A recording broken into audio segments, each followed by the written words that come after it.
This government is totally thrashing all those things. What the Constitution has assured, it is not enough that you celebrate a Constitution Day in the Central Hall, which you have deserted. And it is not enough if you have a debate in both the houses of Parliament. It must be not only in letter, in spirit also it must be. When it has been assured, India is a country of complexity.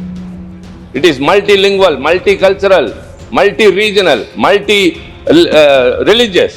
Whereas you want to bring everything one nation, one election, one nation, one ration card, one nation, all everything. One. But only this parliament divides the Lok Sabha and the Rajya Sabha. Why, when you are trying to unite each and everything, why you are dividing the members of parliament from Lok Sabha and Rajya Sabha? It says that any bill or anything should be in English, the Constitution says. But who authorized you to name the nomenclature of every scheme that you bring or every bill you bring, either in Hindi or in Sanskrit? What is it? Wherever we go, we see only Sanskrit letters, we see only Hindi letters. See, India is a union of states, don't forget. In Tamil Nadu, we are bilingual, only Tamil and English. It is also interpreted that we have stopped people learning Hindi. Even the finance minister has leveled an accusation. We stopped her from learning Hindi. No, the Dakshina Hindi Prachar Sabha's headquarters is in Tamil Nadu. Every year, lakhs of people are studying there and getting graduated. If you are totally against a language, we would not have allowed it. I want to remind of our great leader, the great thinker, uncomparable, and still not still, sir, forever, the very best scholar is our Anna, the founder leader of our DMK party. Sir, he used to write letters in the party official organ to his party cadre, enlightening them of what is going on in the country, enriching them with the history of the world. The revolutions happen here and there. For what reason? And all people have come out of slavery. All these things he was educating the last person in the party. So he used to write. But the way of addressing the letter was the dear brother. This family bondage, this affinity was first brought in by. Anna wrote a letter which happened to be the last one and which is also called as the Will of Anna. At that time, he was the chief minister. He wrote that, dear brother, I have never been mad after power, nor I am happy to be the chief minister of a state which comes under a constitution where it is in letter that it is federalistic, but in practice it is becoming more and more centralized. So he expressed that autonomy has to be given to the states. This was his last wish, and so it is considered as a will.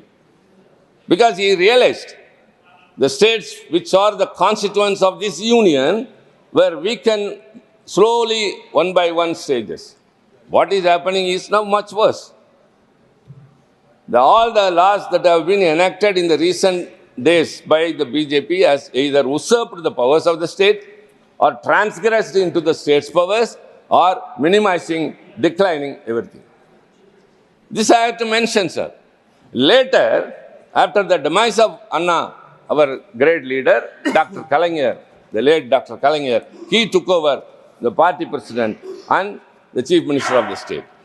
He immediately appointed, the first thing he said when he addressed the press in Delhi after meeting the prime minister conventionally, the first thing I am going to do is to constitute a committee to go into the center-state relations.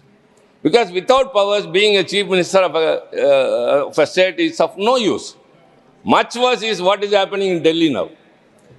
The Delhi, totally the chief minister's powers have been taken and given to the LG, and the chief secretary will master over the chief minister, and secretary will master over the minister. That is what's happening in Delhi. That's union territory. But even in the states were not able to fulfill the needs and the requirements of those people. So Dr. Kalaignar, he constituted a committee under the then former Chief Justice of Madras High Court, Dr. Rajamannar, and along with him two other luminaries, Chandasamy and one Lakshmanasamy, an academician. And the terms of reference was very important, entrusted to the committee. The terms of reference were, kindly look into it, that what are the powers from the union list and the concurrent list should be transferred to the state list. And what are the powers that has to be deleted from the union list. And when it was given, it came out with a very, important report. It came out. It gave too many number of suggestions, out of which one is Interstate Council, which also was brought into action during 1989 when VP Singh was the Prime Minister, thanks to our intervention, sir. And it advocated for more rights to the states. And Rajamannar's committee's vision is still a document which everyone, whoever wants to see, go into it. So also the Sarkaria Commission, later appointed during Mrs. Indira Gandhi's regime, that also went into the center-state relations. Later, the Poonch Committee, that was also appointed for this. All these committees converged at one point that India's individuality lies in diversity. They identified, the Poonch Commission, Justice Rajamannar Committee called for greater autonomy to states, including financial independence and a re-evaluation of centrally sponsored schemes. I think learned ministers are here, other members who are also learned are here. A rural scheme which is suited to Tamil Nadu will not be Rajasthan or any other northeastern. So, centrally sponsored schemes has to be re-evaluated. It needs a re-evaluation. The Sarkaria Commission furthered this vision by emphasizing consultation before union legislation affecting states and a larger share of tax revenues to be devoted to states. Despite these recommendations, implementation has been partial, having much of contradiction intact. The Poonch Commission identified the need for reforms in the current list and concurrent list and proposed institutionalized mechanisms for reforms for resolving disputes between the center and the states.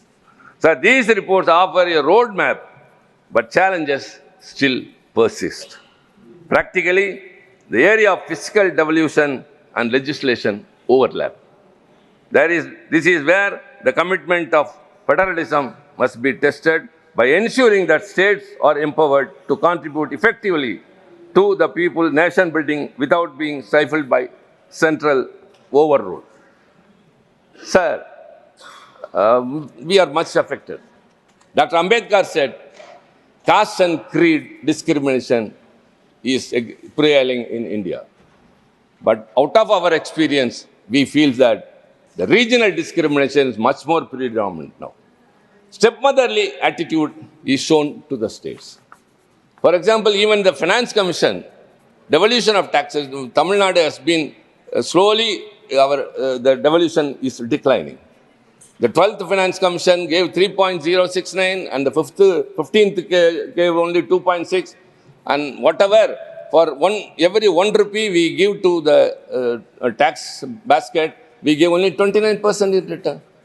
Whereas, actually the southern states, that too especially Tamil Nadu, which contributes more to the GST of this nation, GDP of this nation, is of course affected very much. Whereas those nations which are of lower fiscal discipline, they are rewarded much. For what? That is what we said, regional discrimination.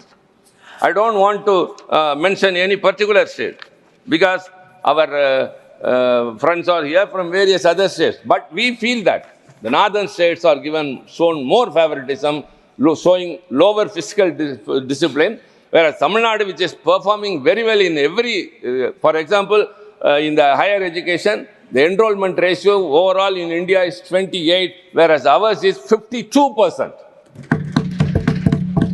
So in every area, every sphere, the Tamil Nadu is doing very well, but we being victimized by the union government. So also, sir, the borrowing restrictions imposed under Article 293 undermines the autonomy of the states, discourages fiscal discipline, and stifles regional growth. In these situations, sir, we want to say that these things has to be revived. It's high time, sir. Even the very important is language policy, a sensitive issue that needs recalibration. Tamil Nadu's consistent opposition to the imposition of Hindi is not about rejecting a language, but about preserving its linguistic diversity. The two-language formula adopted in Tamil Nadu has fostered inclusivity without compromising on national unity.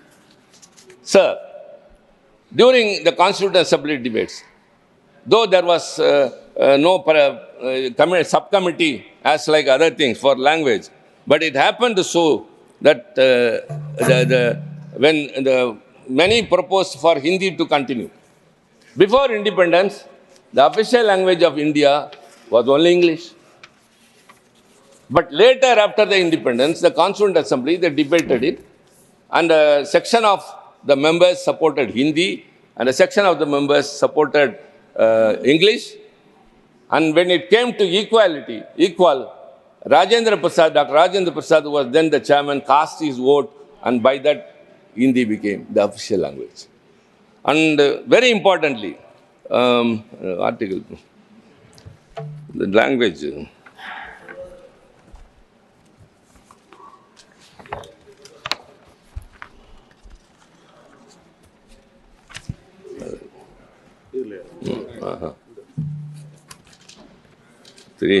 So, sir, Article 368 also, I must appreciate that. It is the amending provision. The amending provision is the only special feature, unique feature in Indian Constitution which many others do not have. And because of that, so many amendments have been done. And that amendments are being done to meet the need of the day. And when the Constitution was drafted about the official language, sir, it very clearly said that Hindi shall be the official language in Devanagari script, and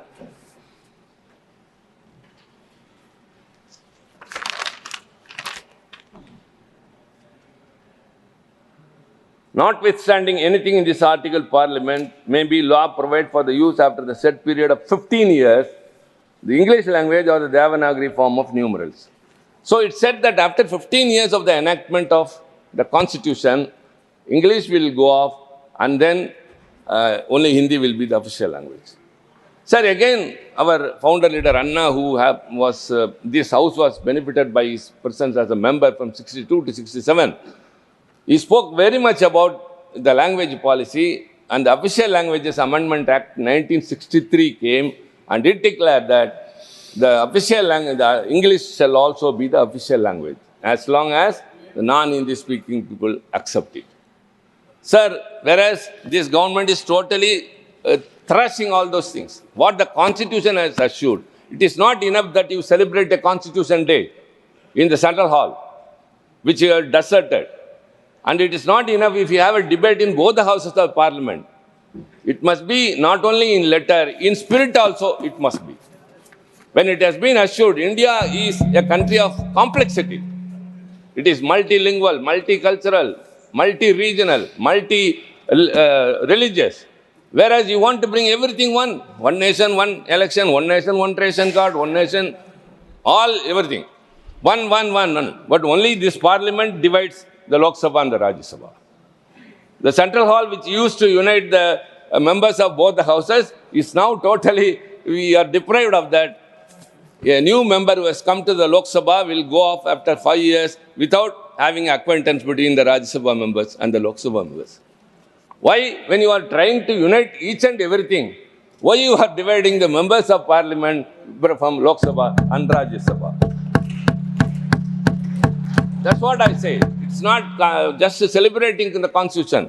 All the schemes which are implemented by this government are either in Hindi or in Sanskrit. Learned ministers, Puri is here, my dear brother Yadav is here. Kindly tell. Bhupender ji, you know better. It says that any bill or anything should be in English, the Constitution says.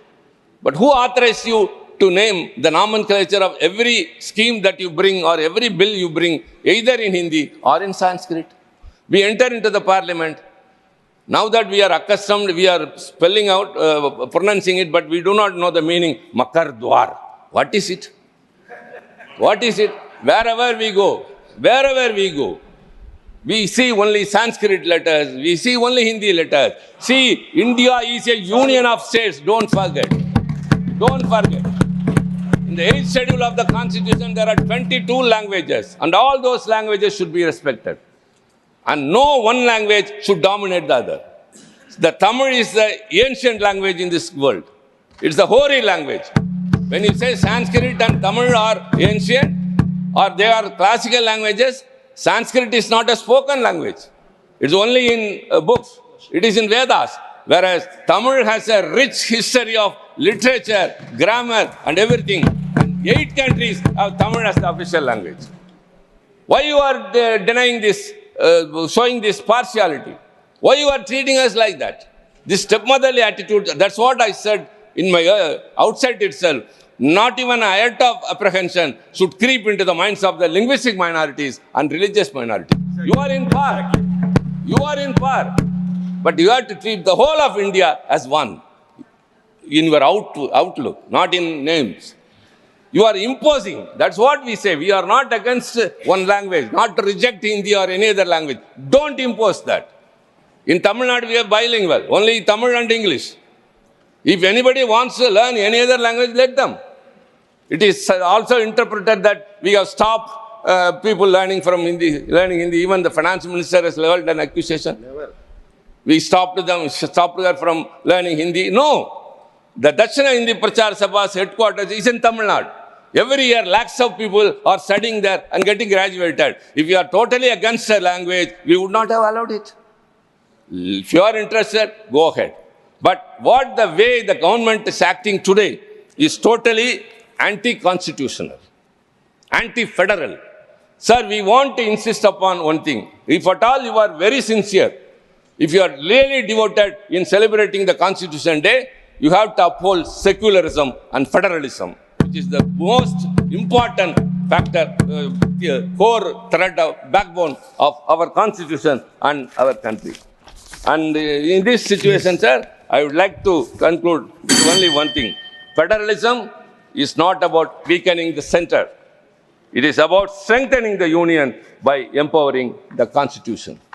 So kindly keep in mind, we are not against a language, we are not against a region, but you don't discriminate us. That's because we are lying in the last of India. It is not the last. Rather, India starts from the south only, from there only.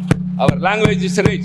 Our contribution to this country is rich. Whenever the integrity and the sovereignty of India was affected, it was DMK which has stood first to protect the nation. We had a slogan of separate Dravida Nadu. We gave it up only during the Chinese aggression. During the Bangladesh war, it was DMK which contributed more than any other state to save the nation. So don't underestimate us. We have always been with us. So stop this attitude of stepmotherly treatment, and I would urge again, respect all languages, respect all religions, and tax devolution is very, very important. So with these words, sir, and this is the right time. Dr. Ambedkar, who became later the chairman of the drafting committee, was only a member in a subcommittee on fundamental rights. Before 9 months, he was assigned the responsibility of chairing the drafting committee, sir. In the subcommittee, on 27th of February 1947, asked its members to submit their ideas in writing. And Dr. Ambedkar, along with Mr. Munshi, Alladi Krishnasamy Iyer, and Harnam Singh, he also submitted one. Very interesting to know, sir. The title of that draft report which Ambedkar submitted was United States of India. Its language was reminiscent of America's Declaration of Independence. It very clearly said, sir, that the federalism must be upheld and more rights to be given to the states. But on the day of adoption, Munshi's draft was adopted by the committee, and Ambedkar was not also there. It was not pressed. Later, he tried his best to implement what all was in his mind in the United States of India. So ultimately, Dr. Baba Saheb Ambedkar's intention was to strengthen the states. There is no explicit term federalism in our constitution, but the very first in the preamble says, India, that's Bharat, shall be a union of states. That itself is very emphatic. And later, he became the chairman of the drafting committee. And it's very appreciable, sir, the constitution which was drafted and adopted later, it established the foundation for a country that would respect diversity in religion and culture while upholding the values of equality and fairness. These are to be kept by the ruling party today. The nation's dedication to diversity and tolerance is demonstrated by the Indian Constitution, which protects the rights of linguistic and religious minorities. Additionally, the Constitution preserved unity among many religious communities by guaranteeing that the state would not favor any one religion. Sir, underscore, the Constitution guarantees that the state would not favor any one religion over another by supporting the secularism ideal. It's very clear, sir. But what is happening today?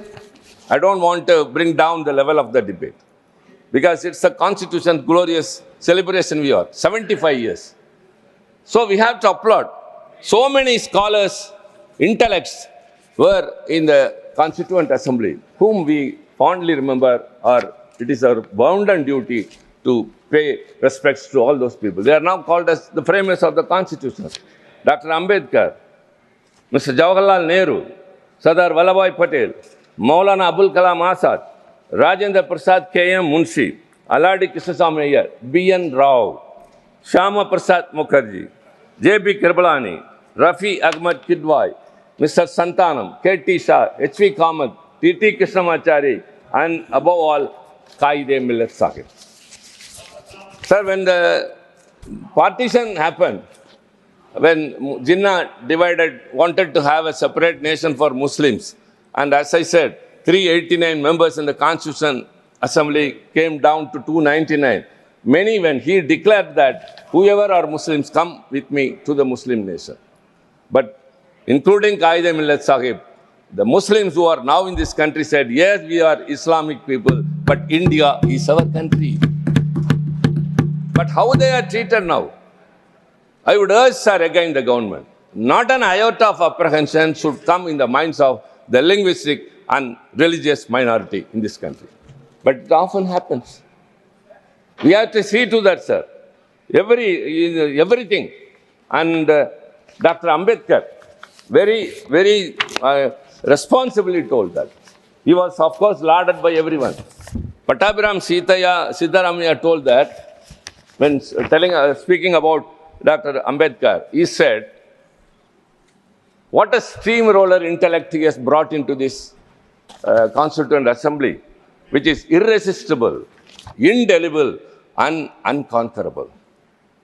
And Dr. Rajendra Prasad, the chairman of the Constituent Assembly, very clearly said that if at all the best thing the Constituent Assembly has done is that we have made Dr. Ambedkar as the chairman of the drafting committee. And what he said, sir, Dr. Ambedkar, he was also very much responsive. He appreciated each and everyone. The leader of opposition quoted someone. And Dr. Ambedkar very clearly says, I quote, sir, Sir Aladi Krishnamaiah, Dr. Ambedkar said, I came with no greater aspiration than to safeguard the rights of the interests of the scheduled caste people. I had the least remotest idea that I would be entrusted with such a big responsibility. There are people bigger, better, and more competitive than me in this assembly. But they have made me. They have entrusted the responsibility. They have chosen me as the chairman of the drafting committee. And he continues to say, sir, and he says very much about S.N. Mukherjee, Sundarnath Mukherjee. The West Bengal people should be happy about it. The Surendranath Mukherjee, he said, the task of the drafting committee would have been a very difficult one if this Constituent Assembly has been merely a motley crowd, a tessellated pavement without cement, a black stone here and white stone there, with each member or each group was a law unto itself. In that respect only, he is appreciating the Congress. It is because of the discipline of the Congress party that the drafting committee was able to pilot the Constitution in the Assembly with the sure knowledge as to fate of each article and each amendment. My job is not to be a spokesperson, sir, but I call a spade a spade. We have got many things, but we call a spade a spade. And Dr. Ambedkar shared the credit with each and everyone. He said party discipline, in all its rigidity, would have converted this assembly into a gathering of yes men. Fortunately, there were rebels. There were Mr. Kamath, Mr. Deshmukh, Mr. Sidwa, Professor K.T. Shah, and Pandit Hridayanath Kunsu. So when he appreciated those who supported, at the same time, he also mentioned those who were rebels, who spoke against. That is dissent, that is democracy. So that has emerged in those days itself. Sir, the Constitution has very great qualities. I don't want to go into that. I got something else.